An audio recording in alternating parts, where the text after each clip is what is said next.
महाराष्ट्र नवनिर्माण सेनेच्या नेत्या व तृतीयपंथी समाजाच्या वाली असलेल्या श्रीताई कोदे यांनी दिल्या सार्वजनिक गणेश जयंतीच्या हार्दिक शुभेच्छा।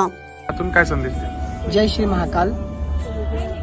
खरं तर या वर्षीचा गणेश उत्सव खूप आगळा वेगळा असणार आहे, कारण गणपती बाप्पांचं आगमन म्हणलं की आपल्या सर्वांना एक ओढ लागते त्या भक्तिमय वातावरणाची, आणि आपल्या हिंदू संस्कृतीनुसार आणि हिंदू धर्माच्या प्रेरणेनुसार आपल्याला सगळ्यात पहिला आपला उत्सव येतो तो गौरी गणपतीचा।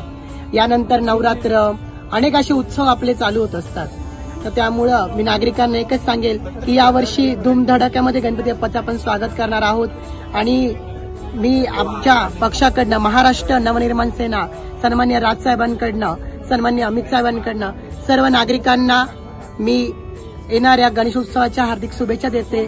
तसेच आमचे दिनकरांना पाटील असो, सुदामभाऊ कोंबडे असो, या सर्वांच्या वतीने मी सर्वांना शुभेच्छा देते। आणि आपल्या गणपती बाप्पाचं आगमन खूप जोरात करायचंय।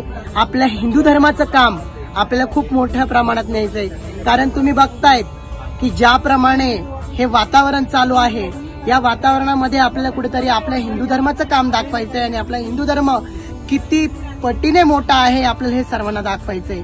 कारण आपण बघतोय बहुतांश ठिकाणी जिहादी वृत्तीच्या लोकांनी आपल्याला आपल्या हिंदू धर्मावरती, आपल्या लहान मुली असो किंवा महिला असो, यांना अनेक प्रकारामध्ये छेडल्या जात आहेत, काही त्रास होतोय।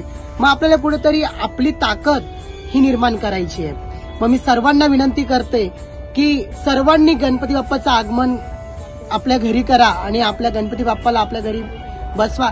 गणपती बाप्पा हा दुःख हरता आहे ना, विघ्न हरता आहे, म्हणून मी सर्वांना एक विनंती करते की आपल्या घरी गणपती बाप्पाचं आगमन करा। जय श्री महाकाल। सर्वांना परत एकदा आमच्या महाराष्ट्र नवनिर्माण सेनेकडनं सर्वांना मी शुभेच्छा देते। जय श्री महाकाल। ओम नमो नारायण।